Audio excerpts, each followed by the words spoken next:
Right, hey guys, how are we doing? Back with another video from Totally Not Mark, continuing his Naruto reviews, part 11.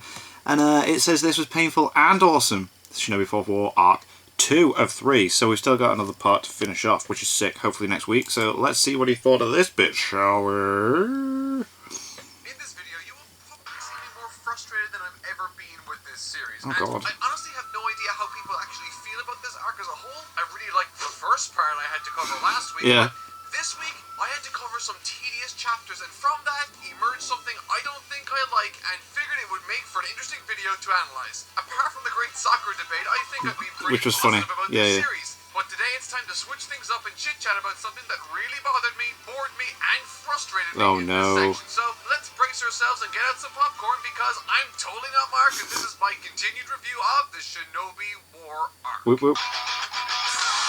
Again, my skill. These boots, they will die you.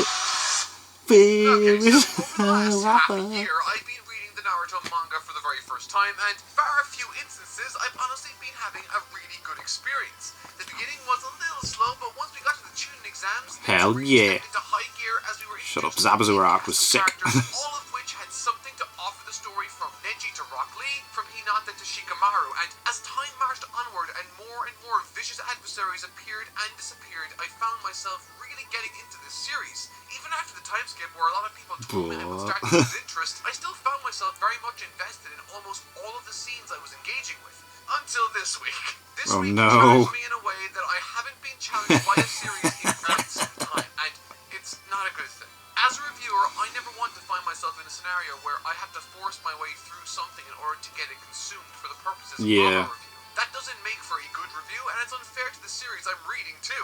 If I'm not in the right mindset for a long story like this, then even when stuff I would otherwise enjoy prop up, I'm less likely to be charitable to it and give it the attention it deserves. One Piece. In order to prevent this from happening, I take breaks during my day to walk my dogs, spend some time with my family, and do some chores I'd otherwise have to do in the evening time. All in an effort to make sure I'm receiving this material as best I can. And thankfully, I've never had to do this excessively. This is all to say that I am aware that there are millions of fans of this section of the story, no doubt, and hell yeah. I really liked a lot of the ideas and scenes in this section. I found it to be one of the most boring narratively to get through. Whoa. And it's for a number of complicated reasons, but it all boils down to something under the umbrella of this arc's use of flashbacks. Now, okay, yeah, that does happen a lot, yeah. Perfectly clear here before I explain, because it's a lot more complicated than just, quote, flashbacks bad. Flashbacks are a terrific narrative tool, and just because a story uses but if they use it a lot, I suppose, yeah, but nah, doesn't by default make it an ill-conceived narrative creation. However, I will say the effectiveness of flashbacks heavily depends on how they are applied within a story. So again, for the people in the back of the room, flashbacks aren't the problem in isolation here. My issues lie more with how they are being used by Kishimoto in this arc. Within stories like One Piece, Berserk, and even Naruto itself, on a number of occasions, flashbacks have been the backbone to many iconic and terrific scenes. Itachi's impending conflict with his brother Sasuke was a confrontation built on the back of this particular flashback mechanic, without which the result would be far less impressive or impactful. Within that same dynamic, Kishimoto also used the limited perspective of Sasuke to misdirect us, the audience, through flashback to make the climax all the more effective once we did eventually see Itachi's perspective. Found the truth. It worked brilliantly, I thought. It is through understanding and appreciating the flashback for the good that it does within a story, which highlights, I think, the drawbacks to using it flippantly, or worse again, as a narrative crutch. I'm talking specifically about the differences between a flashback that's used to enhance a scene versus one that is needed for a scene to work at all. Right, oh yeah, because I suppose with some characters you don't even know who bloody hell they are. So, to better illustrate my point and to prove that I'm not just hating here are some instances from this section where I really like the application of flashbacks before we get into the problems I have with it. Naruto's Training. While Naruto is all but absent from volumes 55 and 56, he does appear quite a lot in volumes 54 and 57, within which we get to see his training under Killer Bee to help control his powers. More specifically, to learn the Biju Bomb, which, as it happens, is performed near identical fashion to the Rasengan, the very technique his father had and that Jiraiya helped to teach him. There are callbacks to the past in this sequence, which help to tie something new, the Biju Bomb, to something emotionally resonant from the past, which already been previously established. It helps to heighten the sense of emotional weight in the story while also serving to remind We us keep of building. something We keep building on this. In other words, the flashback enhanced the moment, it did not define the moment. Later in the story, Naruto is cut off from investigating the chakra he sends outside by Iruka and others. Iruka is trying to carry out what his superiors have tasked him to do, to keep Naruto on the island. But in that moment, Naruto senses the outside world. He's like, whoa, there's a lot of bad stuff going on. What's going on? Yep. It's then Kishimoto uses flashbacks in a way that I really liked. Flashing back to something that we have seen before, Naruto's final confrontation with Nagato. wherein he laments and muses over the futility of war and how it perpetuates the cycle of pain, violence, and suffering in the world. And in response to Iruka's request to stay put, with the promises Naruto made to Nagato echoing in his ears, Naruto says, I can stop this. The presence of this flashback enhances the scene's punchline, but it doesn't depend on it. And because of that, it not only helps the story feel grand and complex, but it also serves to focus or recontextualize the point of view Naruto already has for us in this moment. Further enhanced by yet more brief dips into the past showing Iruka's thought process, with the note he leaves Naruto after he powers out of their grasp, speaking to their relationship. This is brilliant and heartfelt storytelling. It is exactly why I love Naruto. Zabuza and Haku. Oh. Zabuza and Haku's I loved seeing these again. It was so sick. Their resurrection courtesy of Kabuto is exactly what practically all of these fights should have been in my eyes. It feels like there are dozens of fights that take place in this arc, very few of which I actually cared about, but this was one I very much found not only enjoyable, but powerful. With them begging to be put out of their misery to Kakashi, they slowly lose themselves as pawns yet again to the elites that control them. Zombies to the violent world they've been forced in many ways to participate. Ninja weapons cast out like they once were before. And that Naruto is currently trying to stop. Despite being very early established characters with little screen time, they end up painting a clear picture of precisely the world our heroes in this story are trying to change. Regarding flashbacks, however, there's only minor pieces of exposition, of which there are some minor pieces to remind us who these people are in case we've forgotten. It was like the first arc, like the first villain we met. It was like, yeah, so which is fair. Inochi and Choji. This is another fight I'm part of, but then starting to see a pattern emerge. An obvious pattern that slowly devolved into a tedious nightmare. The editor's not gonna like this. But it's all just for good fun, and it's a comic after all. Come on. Inochi and Choji's efforts against Asuma are some of the most emotional out of all the conflicts that take place here for me. The struggles that each member deals with are the clear highlights that further speak to the themes of generational inheritance Shikamaru spoke of a while back in the story. The next generation is taking over and accepting their new position as legends in their own right by taking down the current legends or legends of the past. Yeah. Flashbacks are heavy-handed in this scene too.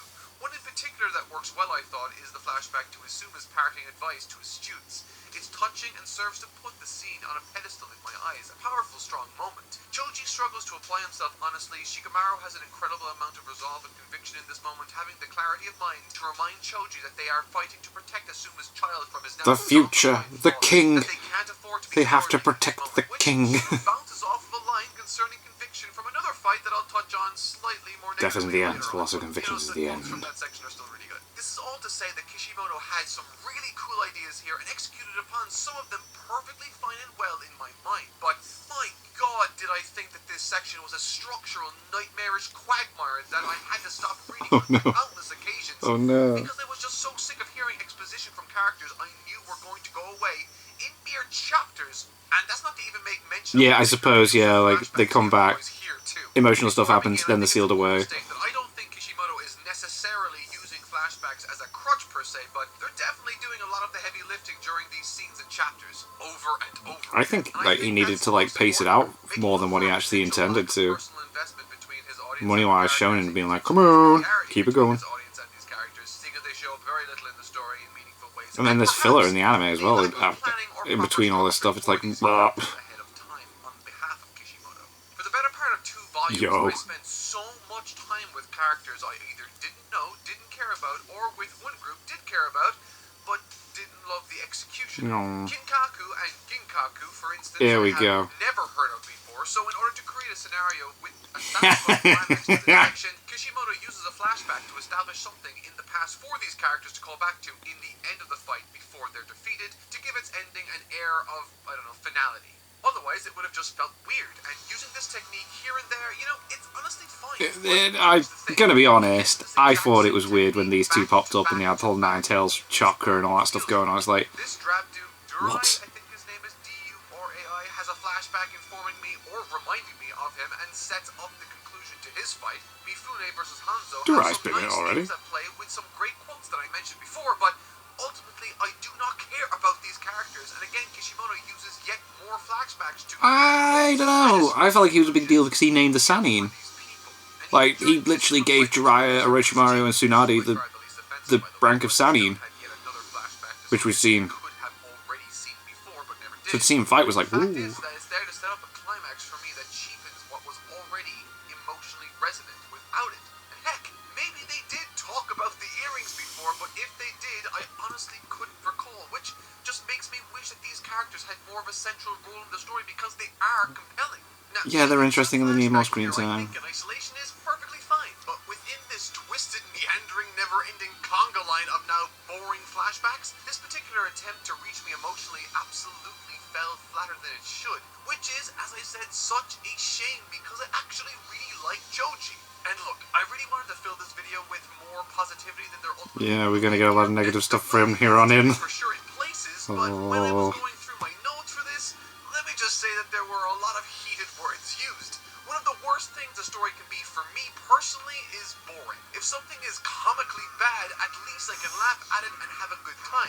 Engagement and interest is the most important aspect of this. Dragon Ball Heroes, yeah, okay, cool. A whole lot of that in this section, unfortunately. With that said, let's press on to something I did like a lot more. At the beginning of Volume 57, the story starts to refocus itself on the main characters yet again, thankfully.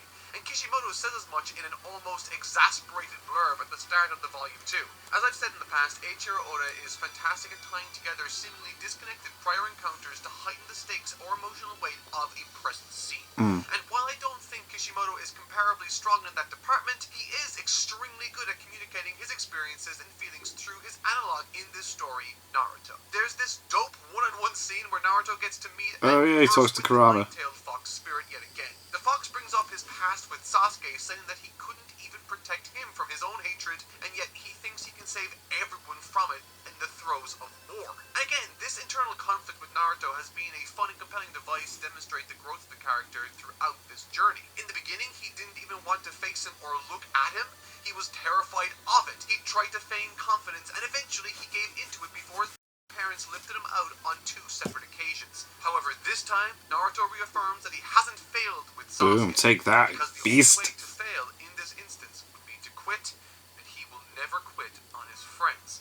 Which is a terrific answer brimming with charm and courage for Naruto to say. All the while he looks at his evil self's reflection in the eye of the fox, speaking to his overcoming of his inner demons, indirectly answering the question the fox asked in the first place of his sudden confidence boost. It's a terrific scene, So all sick. things considered. Furthermore, on the positive side of things, we get my favorite scene I've covered in this video so far. And while I'm sure many of you will find it quite unremarkable, the very fact it was different from all the other scenes I've seen up until now was enough to sway me in a positive direction.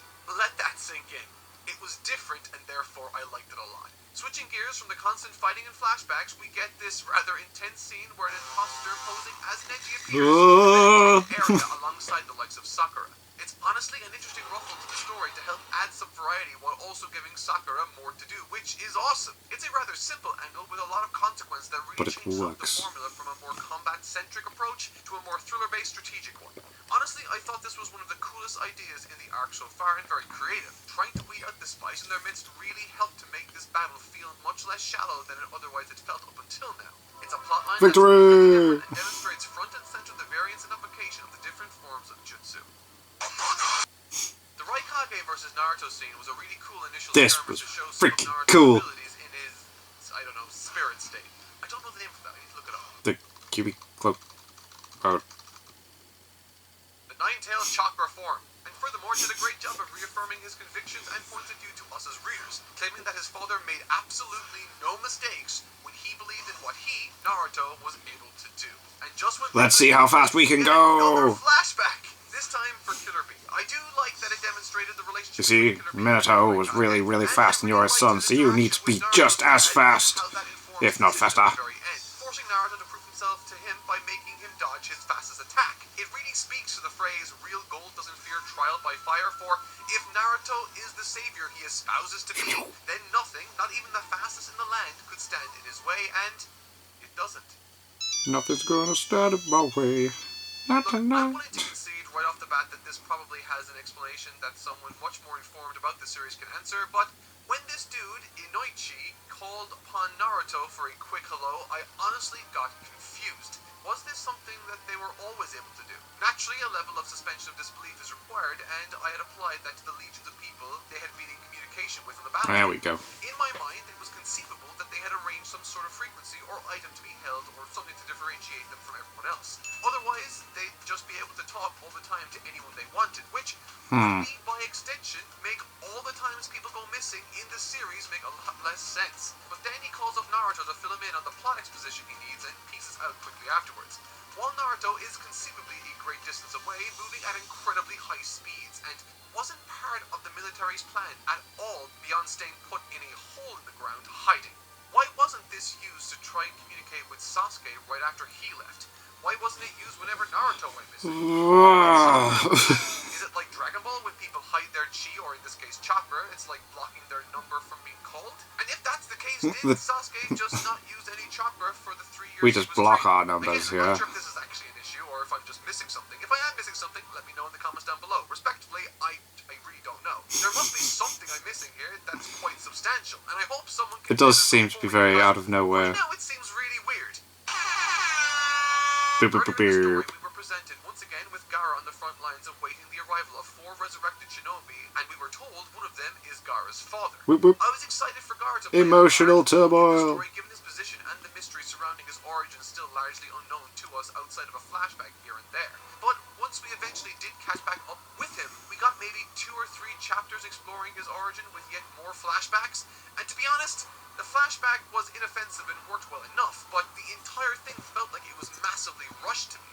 And due to the absurd amount this arc relies on flashbacks to conclude story beats, when I saw the black pages emerge yet again for this section's flashback, I started to roll my eyes, unfortunately. Again, not because flashbacks are Interesting bad, this, because I didn't binge this arc now is very Naruto. I read it weekly as it came out, so...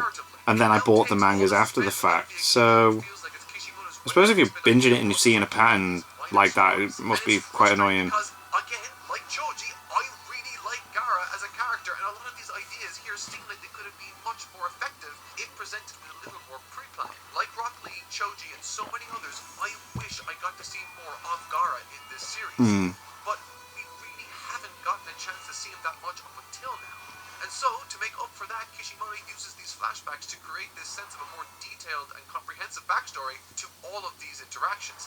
However, in doing so, this often, it just feels like he's making stuff up on the spot in a haphazard Sometimes it does seem fashion. like it's very much made up quite quickly.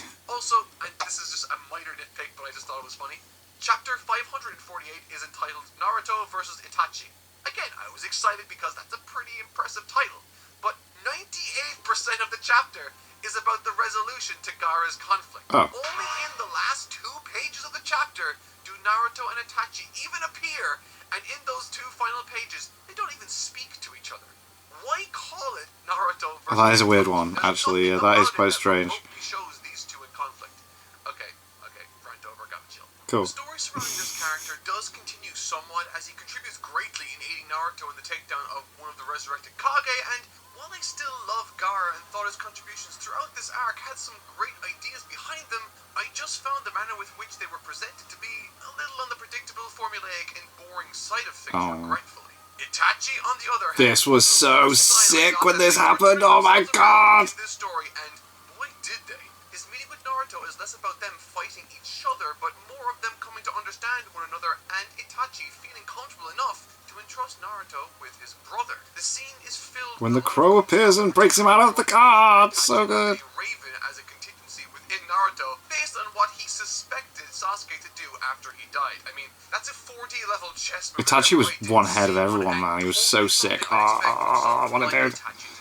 And to that end, I really like the psychological angle he took when Naruto insisted on shouldering all of this responsibility. However, between this Itachi stuff and the next hype moment, I will say that I wasn't wasn't all too enthused or entertained with the numerous cutaways to various different former Kage, now resurrected for the purposes of conflict. Titles on their own don't really mean anything to me, and if Yeah, we didn't really have much established about these guys beforehand, did we? to my meeting them, convincing me to care in the middle of the very battle they were participating in is like trying to convince your date to go out with you while you're in the middle of said date. Yeah, I suppose that is a bit of an analogy. That said, I did enjoy the short scene Naruto shares with the Third Raikage's almost impenetrable defenses, cleverly utilizing his own durability and power against himself. It's such a Naruto strategy, blunt but effective, and well paneled too, might I add, by Kishimoto. With all of that said, as we flash from one area of conflict to the next, it starts to quicken when the main point of interest arrives. Here we Uchiha Madara arrives on the go. scene in a resurrected body and decides that it's time to start making things really fun again. I'm serious. From this point on, I pretty much loved everything. It's like the Absolutely story went from 4 out of 10 to an 8 sick. in a matter of a couple of chapters, with some of them even reaching as high as 9.5s later in my estimation, and I absolutely will be talking more about that later on. I really liked this fight, along with many of the others, required Naruto to find a balance in sharing the burden of this battle at hand, particularly within himself. As I've mentioned before, the internal struggle for Naruto contending with the Fox Spirit has been looming in the background of most every dangerous encounter he's engaged with, either as a risk he's needed to contend with, or the very cause for that very conflict that's occurring in that moment. The fight with Uchiha Madara has a powerful air to it, the likes of which I haven't felt since Itachi. For some reason, I wasn't really expecting him to prop up in the story like this, but in hindsight, Thing is, like, makes a lot of sense. he's been built up since the very first, like, Naruto story. What makes this fight scene all the more intimidating is the Fox Spirit's willingness to earnestly help Naruto in battle just because he's sort of intimidated by Madara. He doesn't want to be controlled again. It's absolutely a turning point in the story, and one that elevates the antagonist here in ways that we have never seen before. From this scene, there are a lot of cool moments, obviously. The meteor is a big one that comes to mind, but one that stands out to me is the unification of all 5 Kages. Yeah, the Kages coming together to try and fight him. And furthermore, I really like how they all sort of had their own roles, with the obvious being Tsunade's healing abilities acting as support and Raikage acting as, I don't know, the muscle. Once this whole thing kicks off and a couple of them fire attacks towards Madara, only for him to be unimpressed and say things like, "It's not even worth absorbing," for him then to get absolutely decked hard by the Raikage, it was massively entertaining and cathartic. It's no longer a battle to protect Naruto, but instead one to protect each other. Villages that were once at each other's throats, thanks to a common enemy, have gained a sense of solidarity and community. Something they wish to now fight for. It's fucking brilliant. It's so good, yeah. With what this led to. The best part of the arc. This is, in my opinion, without question the best part of this arc by a country mile. So much so that it almost completely makes up for the more boring parts I've experienced. In this story, with a truly powerful moment coming by way of Naruto communicating his values and intentions effectively to the spirits he's trying to reach, most specifically to the ones that have been a source of torment for him his entire life. At numerous times during this section, I lost my collective shit and could not stop reading. And on top of all of that, from a visual perspective, this is the best the manga has looked in God knows how long. While the Madara stuff was fantastic and very enjoyable, it's in that exact moment from when Naruto's perspective shifts from the 5 Kages that I ended up getting one of the biggest shocks the series has ever given me. He fucking headbutts him straight away. Hell yeah. And by the way, this is my new favorite panel from the manga. It's awesome. Just go straight in. He's like, "What are you doing? I'm coming at you." Two characters having always been separated in some shape or form, to see them clash together so suddenly and unconventionally, it actually got me to recoil in my chair and shout out and draw upon me the watchful, judging eyes of my wife. It's okay, I explained the situation in the story, and she patted me on the head before leaving for her mom's. Look at Naruto's expression on this manga page. It's so kinetic. I love it. Madara reveals that he's someone by the name of Toby in this scene. Great, and also nobody. Reaffirming his conviction in achieving his goal of effectively brainwashing the entire world into peace. And with this group of seemingly zombified Jinchuriki carrying out Madara's mission, Bee and Naruto, the only remaining Jinchuriki left, have their backs up against the wall. See what I mean about this section just being awesome? And the artwork... Just keep bringing in more and more cool stuff, man. Oh, Kakashi is my guy.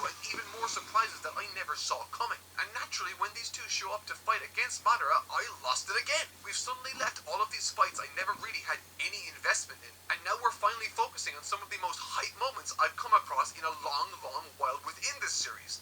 And something I need to make clear here too. While there are some truly breathtaking moments depicted in this section with regards to its action, this still isn't my favourite part of the material contained in this section. And furthermore, the material that I think is the best has little to do at all with action.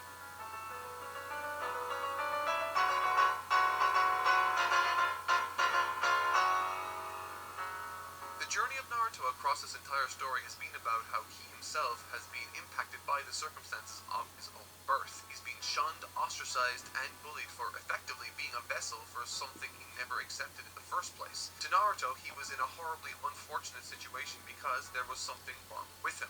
And when he did eventually find out, I could well imagine there being a level of resentment attached to that too. A profound feeling of, why me? Or, there's this monster inside of me and now I have to pay for it. And to varying degrees, some more extreme than others, this has unfortunately been the case. And on this long and sprawling quest to achieve his dreams, he's also had to search for who he is.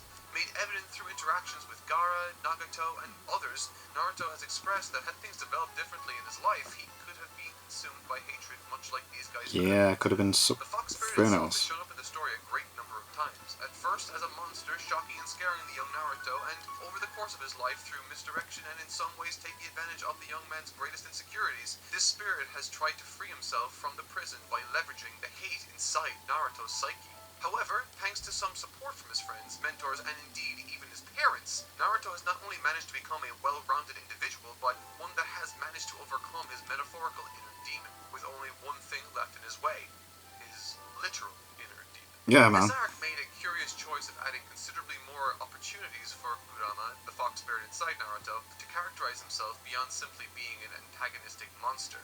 And truthfully, at first I thought this was a little too fast or premature. However, the necessary precedent for this section had already been laid thanks to Shinobi and his Biju's relationship. And as the story progresses, we come to learn that much like Naruto, Kurama has, much like all the other Biju, severe trust issues when it comes to dealing with humans. And with good reason. There are some cute references to Dragon Ball and Journey to the West with the Monkey King too, but why this works so effectively is that what convinces Kurama isn't anything Naruto says. Much like everything in his life, it's never been his words that have carried him to where he is today, it's the actions he takes. Yeah, man. Say what you want, you gotta do what you need to do. To the fox, by freeing his fellow Biju in a selfless effort. However, now in desperate need of chakra, Kurama finally makes the decision that he seemingly never has before. Let's go. This looked awesome. It's sick, innit? Absolutely sick. Okay, so the visual here, I love it. Having spent a considerable amount of time reminiscing over Naruto's life, there's such a wonderful contrast between this, the fox spirit state that he's in currently, and say this weird demon mode that he was in prior. Once a child with something deep inside him scratching and clawing their way out, fighting over his body, and now a freed spirit fighting alongside Naruto in harmony. I'm gonna leave this here for now, but my overall thoughts on this particular choice is that of awe and curiosity. Oh man, I can't wait for him to see the end. If he's actually touching the end next week. Oh. Eventually release all the Biju back into the wild to live freely again, or is the end game going to be something along the lines of what Killer B has with his Biju as a standard moving forward? It's strange, and that's not even to make mention of this Madara or Toby situation. I'll be continuing the story and my coverage of it next week and sharing my impressions then, so please consider subscribing if you don't want to miss it. Until then, I've been Toy Not Mark, and thank you so much for watching. Yo. Can't wait to see him, like, see the end and everything with Madara and who Toby is and... Oh. Love it. Absolutely love it. And we'll check out the next one next week. And it's interesting that I've started reading Chainsaw Man, and I'm pretty sure he said on Twitter that he's going to start doing reviews for Chainsaw Man. So I'll hopefully be able to check out the first one of that at least, which is cool. I need to read more Berserk. I've only read up to volume 17. Yeah, cool. Thank you to my patrons. If you want to have your name at the end of your video, upload links to the Patreon. Link is in the description of the Patreon page. $1 a month is all that helps support the channel. It's greatly appreciated. Thank you so much for that. And thank you all for watching. What do you guys think of that? What do you guys think of this? Click like, subscribe, and leave comments down below. Let me know what I should watch and discuss in future videos. And I'll see you guys, all you guys, next time.